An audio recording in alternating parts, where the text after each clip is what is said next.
Real quick introductions. This is John King. I'm speaking with Chuck Hunter, representative of the Montana State House of Representatives. What city do you represent? What district do you represent, Chuck? I represent House District 83 here in Helena, which is the capital area and a good chunk of the eastern part of Helena. I was calling up because I wanted to get a statement from the minority party just kind of about their goals during this legislative session. I was hoping you could kind of explain those for me. I'd be happy to do that. Democrats are going to be focused this session, like we are all sessions, on things that affect our families and communities with a focus on trying to build stronger families and strong communities. We spent quite some time running up to the session, going out around the state of Montana, visiting a number of communities and asking folks locally, what we could do as a legislature to make their communities and families stronger. So our goals for the session are largely based on that. They recognize that as people across Montana think about state government laws, they've got concerns primarily about their economies, and I would say that in two dimensions. All families are kind of worried about their personal economies, how they're doing, how they're making ends meet, providing for their families, but they're also interested in the broader economy of their towns, communities, and states. So most of what we're doing is focused on that theme.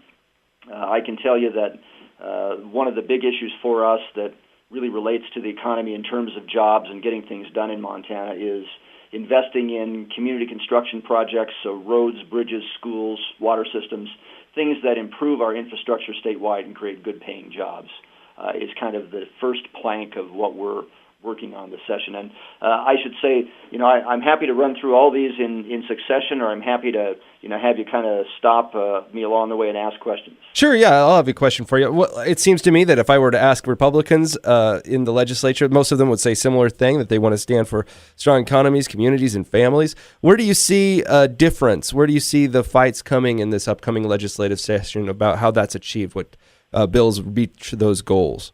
Well, I would say, as I go through them, just on jobs and the economy, I think you are right that both parties talk about that. In this session, both parties will talk about infrastructure as well, as an example. But I think our approach on the Democratic side is going to be using a mixture of cash and bonding. Bonding simply, like most of us do in our families and most businesses do, when you've got long-term needs, long-term capital improvement projects, you tend to finance that over time. And our approach is to use some cash resources, but to use bonding as well. And we can simply do far many more projects and put more people to work through that method. So that's a pretty significant difference, I think. I'd also point out a difference in our views of public education. Democrats will be strongly in support of public education. We will not favor privatizing public education and allowing for-profit schools to come in and take money away from public education. We view the whole education system as really kind of the fundamental link of creating a strong personal family economy. Kids simply do better when they've got a good education. So we'll focus on early childhood education this session. We'll focus also on student debt. Last go-around, we did a very good job, and it was a bipartisan effort, frankly, last session to fund K through 12 education. We put a good long-term structural solution in place there, so now we can turn some attention to giving all families the chance to have early childhood education for their kids, and we can do some work to help relieve student debt, which is becoming a bigger and bigger problem across Montana and the country. So do you find that the Democrats are pretty united on opposition to, I have no idea what exactly is going to be brought up this section, but vouchers to charter schools, other options in the state of Montana? Yes, we will be united against anything like that takes money from public education and puts it to more private purposes. All right. Now, as far as the actual, obviously, you're in the minority party, so it's going to be a little bit more of an uphill battle. Do you think that you have teammates on the other side that you can work with to get things done? I think we do. If you look at what happened last session, as an example, we had an even smaller minority last session. We have 41 members this session on the Democratic side in the House. We had 39 last session, so we've got two more.